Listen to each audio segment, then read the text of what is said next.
Hi, this is Esther from Ravi Star Jewelry. I've got a new fun tutorial that I'm going to do today that I'm excited about because I think it's a lot of fun. And that's going to be a stretchy bracelet with these cool beads and how to add a charm to a stretchy bracelet. So here's my charm. I also want to add my logo. This is going to be harder because the wire's thicker. And so I'm showing you what you're going to need. You'll need a scissor to cut the Stretch Magic cord. You'll need pliers to open and close the loops. And I love this. This is the bead stopper. And the jump rings to connect. And of course the charms. So let me go ahead and get started. So I wanted to explain something about these boards. And so this is a bracelet board. I love to use it for strategizing and figuring out what the bead sequence that I'm going to use is going to be. However, when I do stretchy bracelets, I still haven't figured out the math and they're still coming out larger or smaller.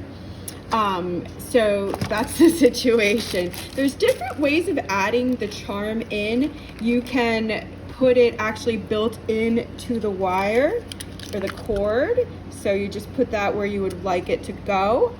Or you can do what I'm doing, which is do the bracelet first and then do the charm. So I'm gonna go ahead and cut.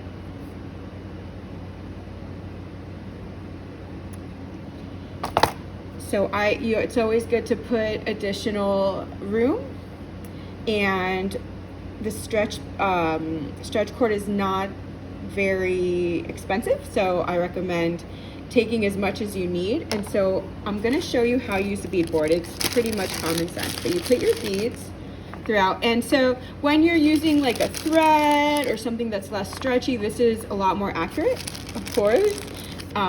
So I'm actually not going to completely do the 7.5 inch. And so these are circle bracelets, of course. So no matter where you put these, it doesn't really matter. If you want them one on the other side or one right next to the other. I'm going to try to do maybe one right next to the other. So we'll see how that goes. So again, this is where I like to strategize and come up with different color schemes. I'm using ectoplasm green today, so I don't need to worry too much about the look.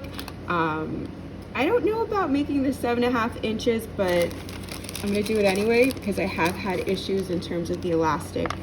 Okay, so let's get this started. All right, so we start with taking the elastic cord, and then you go ahead and you put the bead stopper with an area. You're going to want to leave enough to make a knot, and a little bit more because the bead stopper does wear on the elastic, and the thinner it is, the more it can wear. So let's go ahead and get this bracelet going. And so all you have to do the wiring with the bead stopper is great, and it's great for also putting projects on hold, like you don't want to do something anymore, so you put 2 bead stoppers on that one. And I love sharing my little tips and tricks and hacks. These are vintage green beads my friend Christine gave me, and I love them. She gave me like the best beads. So this is pretty much all you gotta do. You just put the bead through, and here's where the bead stopper is. It's a very cool apparatus. I'm gonna do this as fast as I can because I want it to be under 10 minutes. So I might cheat and make a shorter bracelet. This shouldn't take more than maybe, I'm guessing, 3 or 4 minutes. Normally I don't work on top of the bracelet board, but I'm filming. So yeah, I prefer to do stuff like this on my couch, even though there's like huge risk of like beads going everywhere. It's comfy. And so this is Stretch Magic. Let me check the 0.5. So this is pretty thin.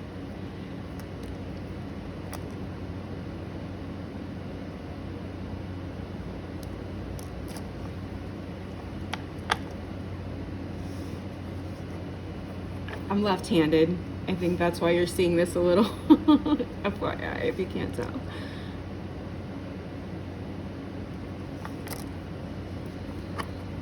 And so what I like to do when I'm crafting is I like to watch TV and like I get lost in the show, so because I'm like focused on what I'm doing, but it's good background music, background noise.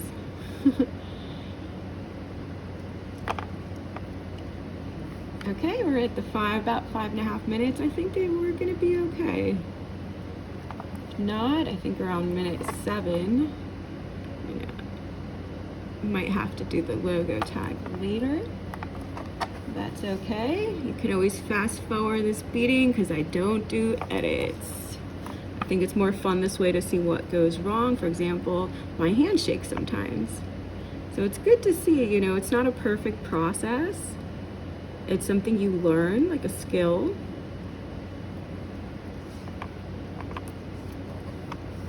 Oop, and that's where everything can fly, and that's okay. These things happen. So I just have a few more to go.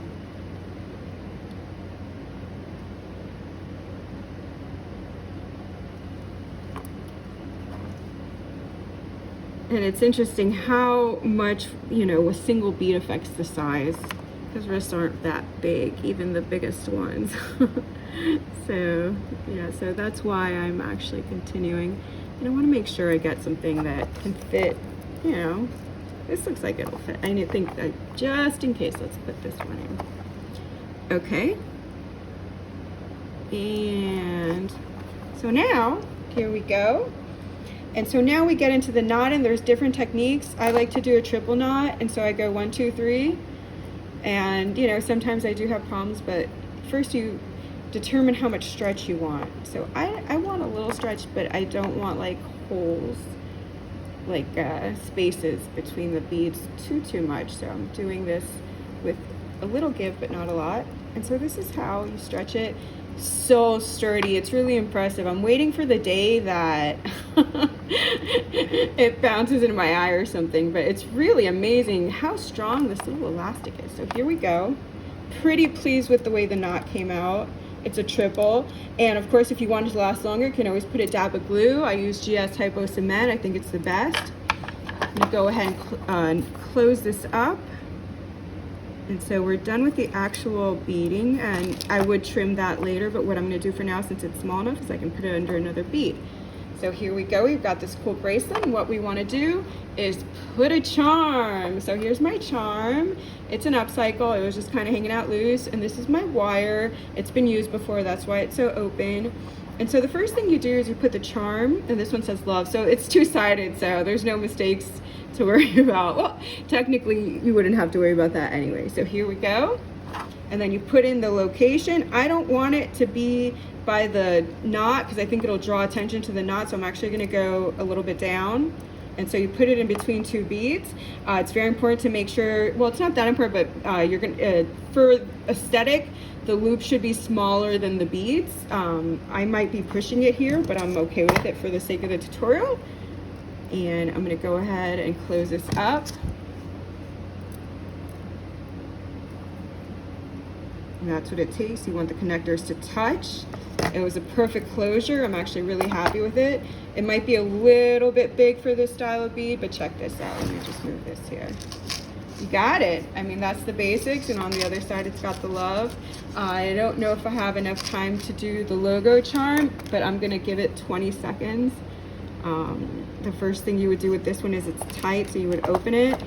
I'm wondering about the aesthetic right now about putting it right next to it, so I think what I'm actually gonna do is hang this. See if I can hang this off the actual charm. So this one is thicker and smaller, which makes it difficult to maneuver, but it means that it's very durable. So let me try to close this up. Oh, time is not on my side. I try to keep these under 10 minutes. Oh boy. I am cutting it close.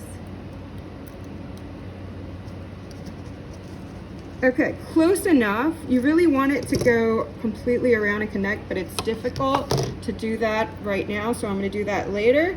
Don't forget to like, follow, watch, subscribe, check out this beauty. Thanks so much for watching. Take care. Bye.